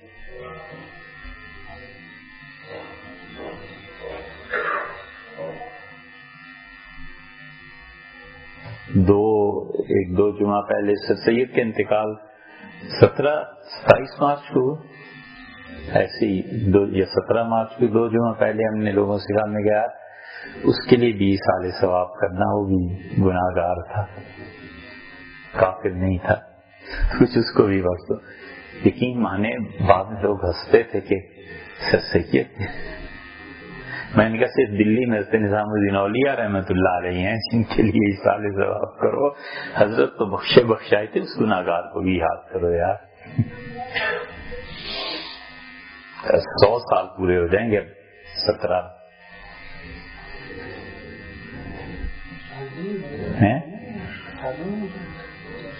نہیں، پیدائش کو انتقال کو نہیں، 100 سال پورے ہو جائیں گے پیدائش میں.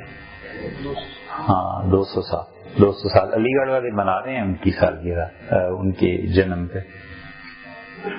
ڈاکٹر ابو سفیان اصلاحی نے مجھے کہا آپ بھی کچھ لکھیے، اگلے سال 200 سال پورے ہو جائیں گے تو یہاں علی گڑھ آ کے کچھ بتائیے.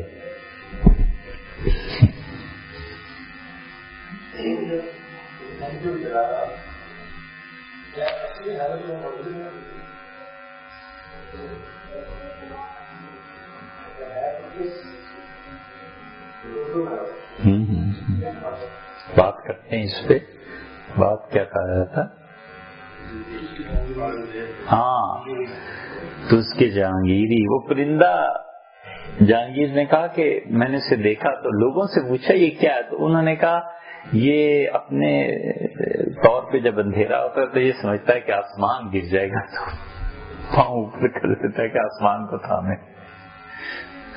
تو اس طرح بہت سے لوگ خوش فہمی کی زندگی میں کہتے ہیں ہو گئی، فزکس کا ٹیچر نہیں ہے تو نہ.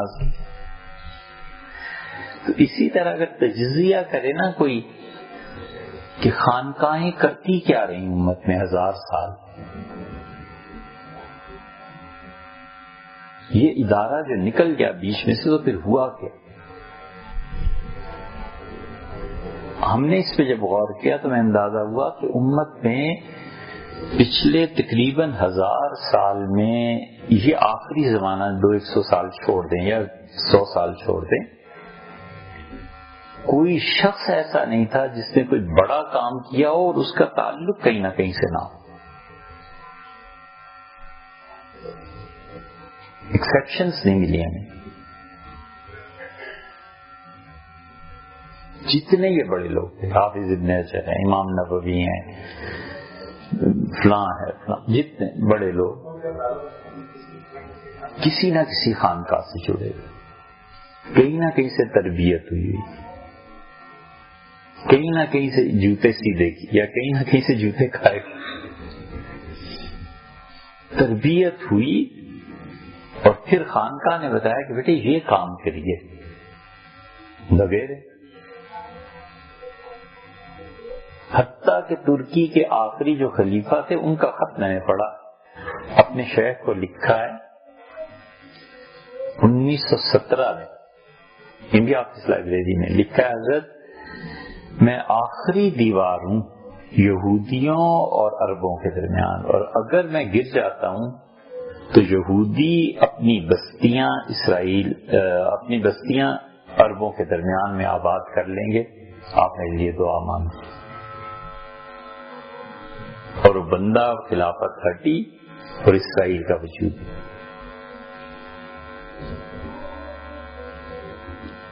اب یہ تجزیہ کرنے کا ہے نا، تاکہ آئندہ نسلیں جانیں کہ یار اسلام کے جن اداروں کو پروپیگنڈے کے ذریعے بدنام کیا گیا، دور کیا گیا، ان کا پہلو اصل میں یہ تھا اور دھوکے سے وہ نکال دیے گئے. اور اب دیکھ لو اس کے بعد صورتحال کیا. 80 سال 50 سال 70 سال بعد کھڑے ہو کے دیکھیں نا پہلے کیا گزرا تو پھر تاریخ نظر آتی.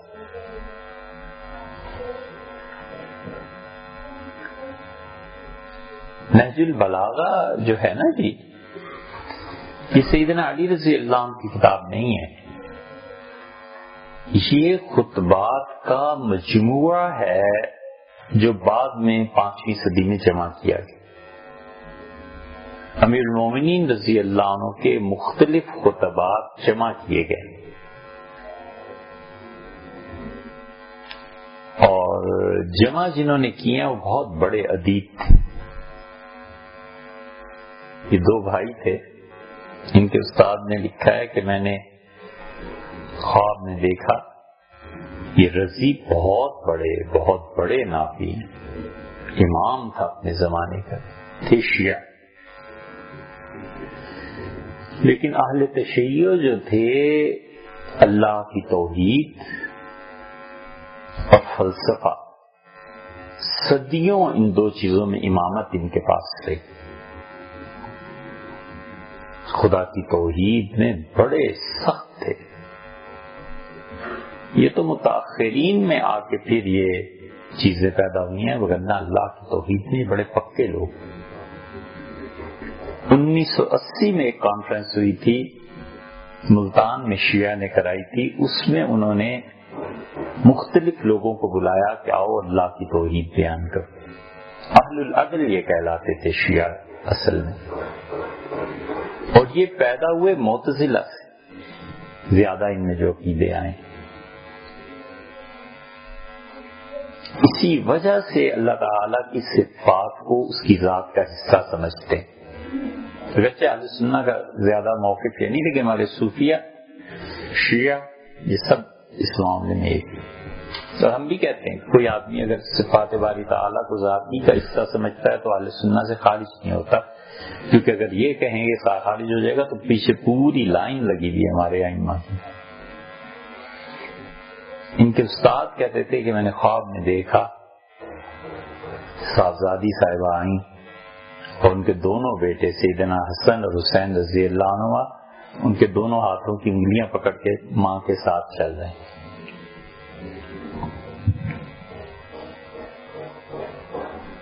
بڑا فرق پڑ جاتا ہے. آپ حضرات اگر اس نقطے پہ غور کریں، ہم نے سب صحیح بخاری پڑھی نا، کئی لوگوں کو ہم سنتے ہیں کہ حضور صلی اللہ علیہ وسلم انصاف کی تلقین فرماتے تھے، یہ آپ نے سب نے سنا ہوگا. یہاں تک کہ کہتے تھے کہ لو فاطمہ بنت محمد سرقت لقطعت یدہ، اگر محمد صلی اللہ علیہ وسلم کی بیٹی فاطمہ بھی چوری کرے تو اس کا بھی ہاتھ کاٹ. یہ حدیث ہر کوئی سناتے ہی ہے نا.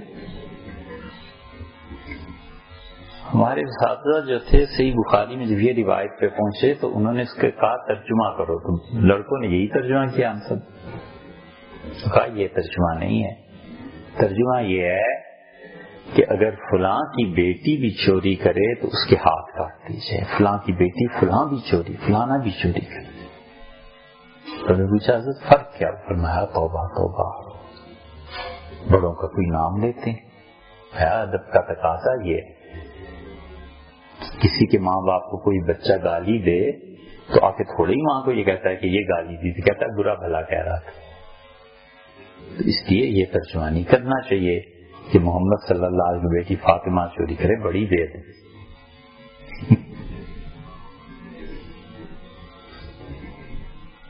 کتنا فرق ہے نا. یہ ہے اساتذہ. اس لیے جب کبھی یاد آتے ہیں تو خیال آتا ہے ایسے لوگ پھر دنیا میں کہاں ہیں. بات وہی ہے، لیکن انہوں نے ڈھنگ سکھایا کہ بیٹے ایسے ترجمہ نہیں کیا کرتے. بہرحال وہ کہتے تھے میں نے دیکھا کہ سیدنا حسن اور حسین رضی اللہ عنہ اپنی والدہ کے ساتھ آئے، میرے سامنے آ کے بیٹھ کے. تو صبح وہ اٹھے تو انہوں نے نیاز دلوائی. کہ صاحبزادی صاحبہ کی زیارت ہوئی، امامین کی زیارت ہوئی، بڑے خوش تھے، بڑے پڑھے لکھے آدمی تھے. اسی دن یا اگلے دن بیٹھے ہوئے تھے تو رضی یہ ان کی والدہ جو تھیں اپنے دونوں بچوں کو ساتھ لائیں اور اسی منظر کو انہوں نے دیکھا کہ دونوں نے اپنی ماں کی دونوں ہاتھوں کی انگلیاں پکڑی ہوئی ہیں اور آ رہے ہیں. اٹھ کھڑے ہوئے، دونوں بچوں کو بٹھایا اور یہ سمجھ گئے کہ میرے خواب کی تعبیر ہے کہ اتنے بڑے آدمی میرے پاس پڑھیں گے. اور بچوں نے پڑھا بھائی کمال سے. انہوں نے سیدنا علی رضی اللہ عنہ کے نام سے خطبات، چونکہ خود بہت بڑے ادیب تھے نا، تو اس لیے ٹاپ کی عربی، بہت کلاسیکل لینگویج کی جو چیزیں تھیں وہ انہوں نے جمع کر لی. اب آتی ہے دوسری بات کہ کیا یہ ساری سیدنا علی رضی اللہ عنہ کی ہیں؟ ایسے نہیں. خطبات سارے امیر المومنین رضی اللہ عنہ کی نہیں. وجہ اس کی ہے کہ وہ زبان اس زمانے میں بولی نہیں جاتی تھی، بعض خطبے اس زبان کے. ہر زمانے کی ایک زبان ہوتی ہے نا. اب مثلا 18ویں صدی کی زبان اردو جو تھی اس میں کھاویں پیویں لیویں دیویں جامیں آمیں. اب اگر کوئی آدمی کہتا ہے کہ یہ کتاب جو تھی 2015 میں لکھی گئی تو سب جانیں گے کہ 2015 میں یار اردو ایسی کئی بڑے صغیر میں بولی ہی نہیں جاتی تھی. پتہ چل جاتا ہے نا لینگویج کی.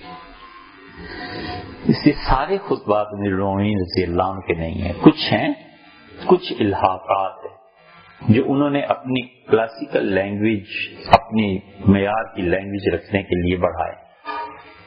لیکن امیر المومنین رضی اللہ عنہ کے بہت سے خطبات اصل ہیں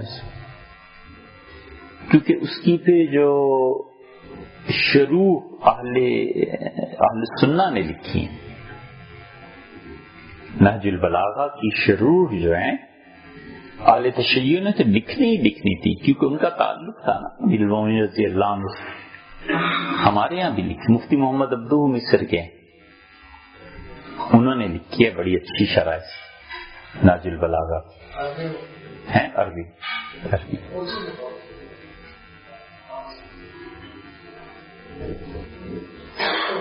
اردو میں ہمارے یہاں سے نہیں لکھی گئی. اردو میں بہترین چیز مفتی جعفر صاحب نے لکھی کہ ترجمہ اور اس کی تشریحات دیکھنی ہو تو مفتی جعفر صاحب تھے ادھر کے لکھنؤ کے پڑھے ہوئے، مدرسۃ الواعظین سے بھی انہوں نے پڑھا تھا. وہ آگے تھے گجرانوالہ میں. تو اہل تشیع کیا ان کی قدر کرتے، اور اس لیے کہ وہ پڑھے لکھے آدمی تھے تو یہاں زمانہ سارا مجلسوں کا اور فیصلوں کا، تو وہ اہل تشیع کی ناقدری اور ان کے ظلم کا شاہکار ہے. کسی نے نہیں پوچھا، ایسے ہی بیچارے مر گئے مفتی جعفر. لیکن انہوں نے نہج البلاغہ کو جو ترجمہ کیا ہے نا بہت عمدہ. تشریحات تو ظاہر انہیں اپنے مسلک کے مطابق ہی کرنی تھی، وہ تو ایک الگ بات ہے. آدمی اگر سمجھدار ہو اس سے پڑھے نا تو جان جاتا ہے کہ یہ چیز ان کے اپنے مسلک کے مطابق ہے، وہ تو انہوں نے کرنی ہے. اس میں الجھے بغیر مغز نکالنے.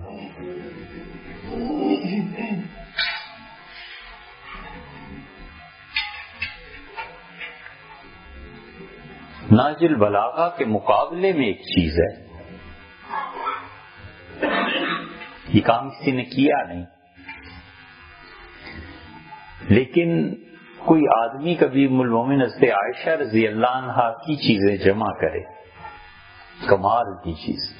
ام المومنین کلاسیکل لینگویج میں، بولنے میں، تقریر میں سیدنا علی رضی اللہ عنہ کا پلہ ہے. ایسی خوبصورت تعبیرات کرتی ہیں، ایسے خوبصورت جملے وہ بولتی ہیں کہ آدمی کو کلاسیکل لینگویج عربک کا اگر ہونا ذوق تو جھوم جاتا ہے کہ واہ. ایک جگہ وہ کہنا چاہتی ہیں کہ میں ساری رات سوئی نہیں، کہتی ہیں ساری رات میری آنکھوں نے سرمے کی سلائی نہیں دیکھی. ایک جگہ وہ کہنا چاہتی ہیں کہ حضور صلی اللہ علیہ وسلم کو پسینہ آ گیا. کہتی ہیں کہ چہرہ مبارک پہ موتی جم گئے. بہت عمدہ تعبیرات کرتی ہیں. ام المومنین ہونا ایک الگ مسئلہ ہے، رضی اللہ عنہ تو کمال ہے ہی، لیکن جو عربی بولتی ہیں نا اتنی خوبصورت عربی ہے، بڑی جیسے بالا درجے کی کوئی ادیبہ وہ. یعنی ہم تو یہ ایسی پڑھنے سے سمجھتے تھے، اس دن اس نظریے پہ تصدیق کی مور لگی جب یہ پڑھا کہ حسان ابن ثابت رضی اللہ عنہ اپنے شعر اور قصیدے انہیں دکھانے کے لیے لے جاتے تھے کہ آپ ذرا چیک کر لیں، دیکھ لیں عربی میں کوئی غلطی تو نہیں. حسان جیسا شاعر جس خاتون سے جا کے کہے کیا کہنے، لیکن یہ کیا نہیں کسی نے، کہ ان کے خطبات اگر جمع کیے جائیں نا، خاص طور پہ جو جنگ جمل میں ان کے خطبات ہیں وہ تو پڑھ کے کھانا اچھا آتا ہے. وہ جنگ جمل کے خطبے سے پڑھے نا تو ہمیں پھر یہ اندازہ ہوا کہ جو یہ تقریریں براہ راست سنتا ہوگا کیسے نہیں مر جاتا ہوگا. سیدنا علی رضی اللہ عنہ کو سمجھ گئے تھے. انہوں نے کہا جب تک یہ اونٹ ہے نا، یہ اونٹنی، اس وقت تک جب یہ جنگ ٹھنڈی نہیں ہوتی. اور ام المومنین رضی اللہ عنہ بول رہی تھیں، لوگ ان کے قریب آتے تھے اور جا کے لڑتے تھے، مر جاتے. انہیں گویا وہاں سے حرارت کیا کہتے ہیں انرجی مل رہی تھی. تو علی رضی اللہ عنہ کا اس اونٹنی کے چاروں پاؤں کاٹے. جب پاؤں کاٹے گئے تو ظاہر ہے بیٹھ گئے. تو ام المومنین رضی اللہ عنہ خاموش ہو گئی. یہ وہ سمجھ گئے تھے کہ یہ تقریریں جو ہے نا یہ ہیں ہی ایسی کہ آدمی سن کے مر جائے گا. وہ اتنی زبردست، اتنے زبردست اور برجستہ، بڑی مہارت ہے. یہ کتنی دیر تک آدمی اچھے جملے بول سکتے.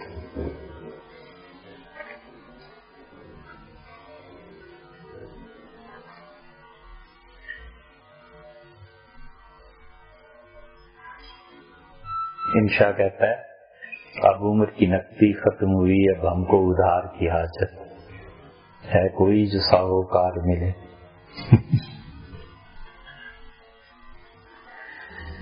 اس لیے مختلف چیزوں کی نشاندہی کرتے ہیں کہ شاید کبھی کوئی سنے ان جملوں کو، شاید کوئی تحقیق سے یہ چیزیں لکھے کہ آئندہ نسلیں ہماری سمجھیں. یہ یورپ اور امریکہ یہ لوگ جو تجزیے کرتے ہیں، لکھتے ہیں، یہ تو شکر ہے کمپیوٹر اور سی ڈیز اور یہ دور آ گیا، ورنہ اتنا کچھ یہ لکھتے ہیں اب کہ دنیا میں درخت ختم ہو جاتے ہیں.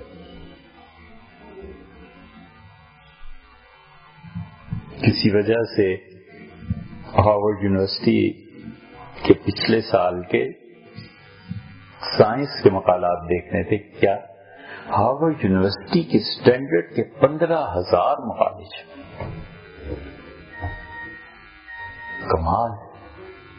کمال ہے کہ وہاں کے ہمارے پاکستان کی کسی اخبار میں سائنس کا شعبہ نہیں نا، کہ وہاں کے سائنس کے شعبے الگ ہیں نا. تو سائنٹسٹ جو سنتے ہیں کسی مقالے کو پڑھ کے پھر ریکمینڈ کرتے ہیں کہ ہاں جی سے چھاپ دو. 15,000 مقالے ہر مہینے میں 1,000. تھوڑی علمی ترقی، اتنے بڑے لوگ. روشنی، خیر پھر سائنس کی بات. آئیے جی کھانا.